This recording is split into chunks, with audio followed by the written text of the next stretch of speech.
Agora a gente vai começar com a parte que as pessoas geralmente têm alguns problemas, tá? Eu acredito que não seja difícil, na realidade o problema está nas restrições, né? Que são as constraints. Aqui nesse vídeo eu vou acabar ensinando para vocês o conceito de criação de tabela padrãozinha normal e também o padrão, né, para trabalhar com tabelas com chaves primárias. Porque olha só, aqui na tabela de produtos ele fala que ele vai querer um ID, um nome, preço, embalagem e descrição. Para tudo, para cada produto ele vai querer um ID, que é uma identificação. A identificação, para ela seguir essa restrição, né, de ser única e exclusiva, a gente chama esse tipo de restrição de chave primária. Então a chave primária, vocês podem estar anotando aí, a chave primária ela não é vazia, tá? Ela não é duplicada em mais de um produto com o mesmo tipo de identificação, tá? Ela é definitivamente única, né? Consequentemente, ela sempre vai ser preenchida, tá? E nunca vai ser duplicada, como eu falei anteriormente. Para vocês entenderem um pouco melhor, por exemplo, o CPF de vocês, CPF, título de eleitor, RG. O CPF e RG é um registro, né? Um registro único de uma pessoa física aí. E ela é única. Você não tem um RG igual da sua mãe e do seu pai, não. Cada um tem o seu, né? Que é registrado aí na época quando você nasce, bem no início mesmo.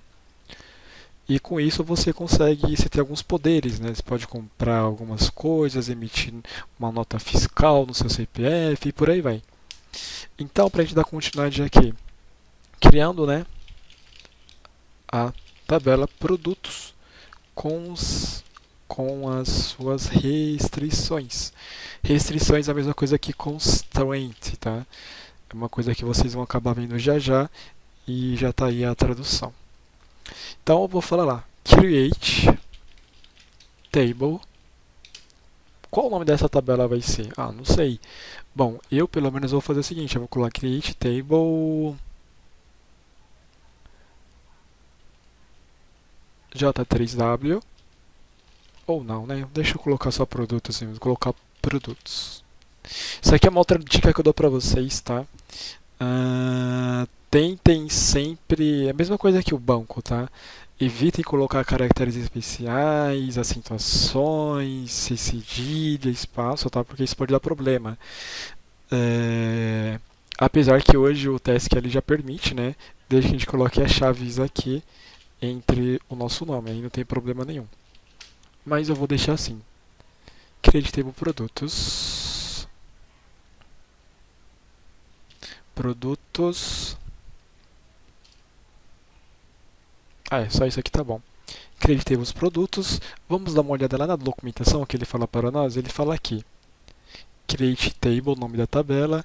Abrimos parênteses. E ponto e vírgula. Que é opcional, tá? Mas é uma boa vocês estarem utilizando boas práticas. Entre parênteses, nós vamos determinar aqui o nome. Minto. Aqui é o nome da tabela e aqui é o nome da coluna, tá? Então eu vou colocar aqui Create Tables Produtos, vou colocar aqui um ID do tipo int primary key. Beleza?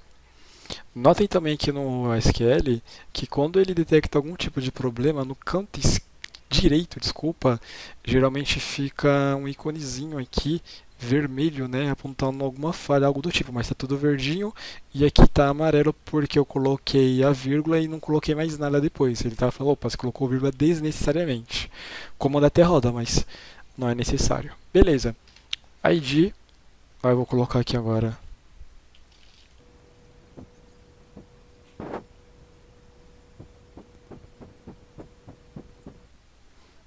Olha lá, pessoal, que a gente fez aqui. A gente colocou 1, 2, 3, 4, 5 colunas.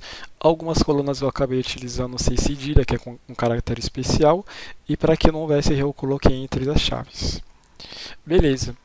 O que ele falou aqui? Nome, preço, embalagem, certinho.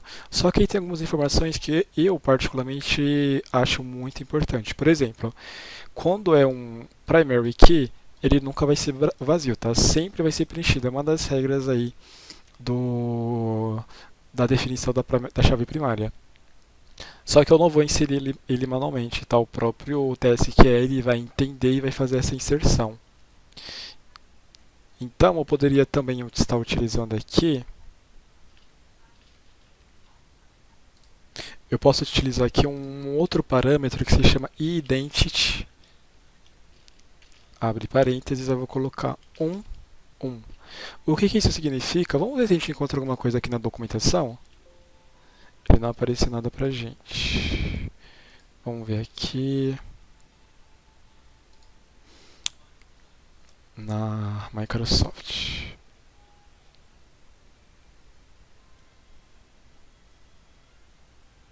Eu queria que ele desse pra gente algum comando. Será que não vai ter, rapaz?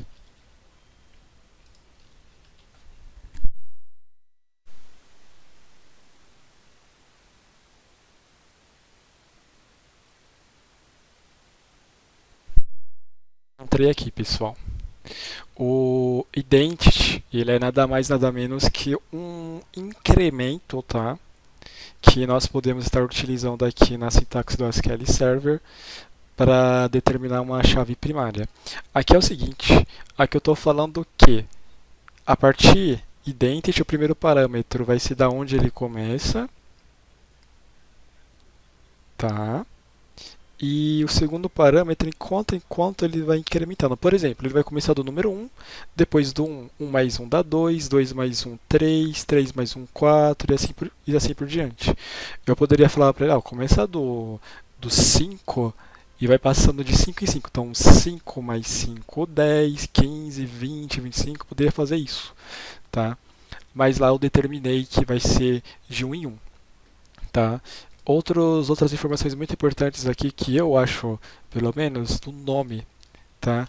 O nome ele tem que ser preenchido, é uma regra. Então eu coloco not null, tá? Então quando eu for fazer inserção de dados aqui, se eu tentar colocar sem colocar o parâmetro aqui nome, o banco vai dar erro, ele não vai aceitar as informações. O preço eu coloquei aqui o tipo float, que é dinheiro, né, que tem casas decimais, 100 reais, vírgula 10, 15 centavos, etc. Not null. A embalagem, eu não vou colocar nenhuma regra obrigando o preenchimento, nem a descrição, né, ou seja, fica entre aspas. Eu poderia estar fazendo um insert só com essas três informações, mito com essas duas, né, porque aqui na primary key com identity ele vai fazer o incremento automaticamente no banco para nós. Bom, o varchar, né, é um conjunto de caracteres variáveis, tá? A gente tem o varchar e tem o char. Qual é a diferença? É que, por exemplo, se eu colocar char, isso significa o seguinte, pessoal. Ele suporta até 150 caracteres, mas se eu colocar menos de 50 caracteres, ele vai ocupar menos de 150 caracteres. Ele vai ocupar só o que foi preenchido. Então, por exemplo, vamos supor que eu coloquei aqui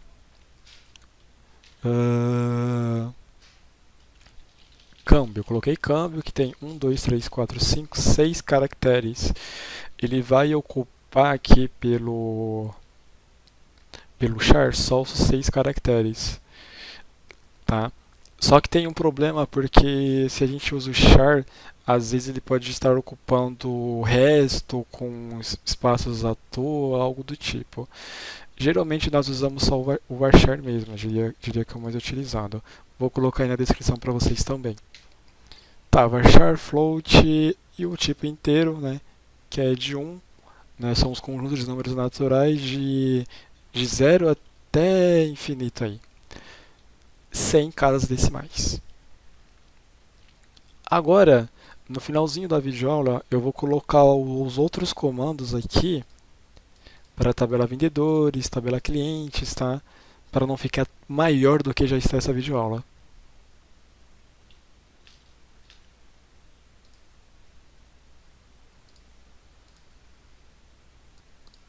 Bom, pessoal, ficou mais ou menos dessa maneira que vocês estão visualizando aqui. alguns parâmetros que eu acabei utilizando aí que vocês talvez não conheçam, né? Produtos já vimos explicações do int, varchar, float, tá? Aqui em vendedores eu queria algumas informações, queria que vocês prestassem atenção em algumas coisas, tá? Por exemplo, eu coloquei aqui, usei novamente a chave, só que eu usei de diferente agora o formato date. O date a gente tem que tomar cuidado o seguinte. Date, ele é que nem um formato norte-americano, então é primeiro ano, tá? Ano, mês e dia, tá? Esse é o padrãozinho lá de lá. Dá para nós fazermos alteração, apesar que dificilmente empresas que vocês vão trabalhar com um formato brasileiro, né? Eles geralmente não têm o mesmo padrão. E se precisar fazer alteração, faz alteração na hora que extrair para o Excel, etc. Beleza, a gente fez aqui a tabela de vendedores, novidade foi só o date, né? Tem o not null, que vocês viram que é quando a gente obriga que a pessoa sempre preencha a informação, senão o sistema não vai preencher. Outro detalhe, quando a gente não preenche, por exemplo, o bairro, tá? Lá no banco vai ficar como null, tudo bem? Agora aqui na tabela clientes tem algumas novidades. Por exemplo, eu coloquei um CPF, o nome CPF, coloquei um char de 11 caracteres, só que está errado aqui, tá? Eu quero que seja o CPF seja a nossa primary key, tá? E por que eu coloquei char? Porque todo CPF, isso é uma regra, tá? Todo CPF tem 11 caracteres, não tem nem a mais nem a menos. Tudo bem que eu não posso colocar uma sequência de número uns 11 vezes, tá? Mas aí no caso, o ideal seria que a aplicação web ou o aplicativo tivesse uma validação antes de colocar no banco de dados, que geralmente é o que acontece. Não que o SQL não permita, dá para a gente mexer com funções, tem como fazer alguns loops, dá para fazer lógica de programação com TSQL, só que isso iria requisitar, né, muito mais coisas do nosso banco que seriam desnecessárias, ainda mais se for um banco com centenas de milhares de dados. Pode atrapalhar na performance, tá? Bairro, varchar, sexo, eu coloquei char1. O que é isso? É o seguinte, eu não vou querer colocar feminino, masculino, eu vou querer só a primeira letra do sexo da pessoa. Então, F de feminino, M de masculino. Comissão, eu coloquei float, né, que tem caracteres, desculpa, tem casas decimais, e eu coloquei aqui a novidade para vocês, o valor default. O que é isso? O valor default nada mais é o valor padrão. Eu falo que se na inserção, no insert, eu não definir a comissão, o banco de dados vai definir para mim o valor padrão que eu coloquei como 0.3, que seria 30%. Eu vou até dar uma diminuída, vou colocar 3%. Tá? 3% é a mesma coisa que 3 dividido por 100, é 0,03. Beleza? Data de admissão, eu coloquei o formato date, como eu falei, ano, mês e dia. Se eu não preencher, eu vou ficar com o padrão default. Data de nascimento, idade opcionais. Só que vocês vão ver aí mais pra frente que uma informação que a gente não vai colocar manualmente vai ser o seguinte aqui, ó, da idade, tá? Eu vou fazer uma trigger mais pra frente que vai fazer o nosso cálculo automaticamente. Beleza, vamos ver se vai rodar. Vou selecionar tudo. Vamos ver o primeiro aqui, dá um executar, criou. Vamos ver os outros. Criou. Agora se eu vier aqui no objetos e atualizar, J3W peças, tabelas. E eu fiz uma coisa errada. O que eu fiz de errado aqui, né? É o seguinte, pessoal. Quando eu criei, reparem o seguinte, lá em cima está como master, tá? Tem alguns bancos aqui que são padrões, tá? Para o funcionamento. Um deles é o master. Então, o master tem o model, o temp, que é temporário, e o MSDB. Como eu não fiz essa troca, ele criou aqui no master, então eu vou deletar.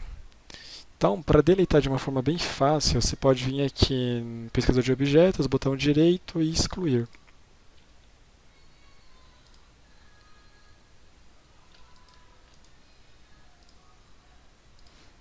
Olha só que a gente pegou, né? Aí já é mais uma coisinha que eu tenho que mostrar para vocês. Aqui a gente pode fazer da seguinte maneira. Eu posso vir aqui em cima e determinar o nosso banco, clicar depois em J3W, ou o que geralmente nós utilizamos é use J3 peças. Só que como tem um espaço, a gente coloca entre as chaves aqui. Se a gente dá um selecionar aqui, um F5, ele muda automaticamente. Outra forma de estarmos utilizando, criando nossos bancos, esse daqui eu acho que é muito mais fácil, é a gente colocar implícito antes da tabela o nosso banco. Então, por exemplo, deixa eu mudar aqui, ó, colocar um master de novo. Coloquei um master e aqui na tabela eu vou colocar, antes do nome da tabela, eu vou colocar implícito o nome da tabela e 2 pontos o respectivo valor. O respectivo nome da coluna. Olha a diferença, né? Notem, né? Isso aqui também serve para select, tá? Quando você trabalha com muito banco de dados, várias databases aí, ao invés de você ficar use ou clicando lá em cima e mudando, faz dessa forma, é muito mais fácil. Então, por exemplo, eu vou vir aqui, selecionar tudo e vou dar um F5. Comandos concluído com sucesso, vou vir aqui atualizar tabelas. Pronto, está lá. Clientes, produtos e vendedores. Bom, essa foi a nossa videoaula, tá? Referente a como criar bancos, ou como criar tabelas para o nosso banco J3W peças. A gente aprendeu aí uns macetes de colocar o nome do banco aqui e depois a tabela. Outra forma de estarmos criando é a gente dar um botão direito aqui em tabelas, novo tabela, e aqui ele cria visualmente para nós aqui uma coluna. Então eu vou colocar, por exemplo, não sei, teste 1, o nome da coluna, tipo de dados, vou colocar um que tem tudo, né? Fica bem mais fácil. Vou colocar um, não tem varchar, é um varchar 50 e aqui ele tem uma regrinha, permitir nulo ou não. Eu vou colocar permitir nulo. Se eu quiser eu posso definir chave primária, secundária, etc. E depois a gente simplesmente vem aqui e salva save table 1, só que ele vai falar pra gente qual o nome da tabela que você quer salvar, tá? É bem simples, apesar de eu não recomendar vocês utilizarem esse método, por isso que eu não vou ficar falando muito sobre ele, porque tá, ele é fácil, ele é simples, prático, mas você acaba se adaptando a uma forma aqui que eu não indico para quem é novato, tá? Quem é novato tem que fazer da forma mais, assim, mais prática, tem que escrever, colocar no dedo lá direto aquele comando para não esquecer, senão você acaba esquecendo aqui. Então vou cancelar, fechar e não vou salvar. Bom, próxima aula estamos aí, nos aguardem. Vamos fazer depois preenchimento de dados.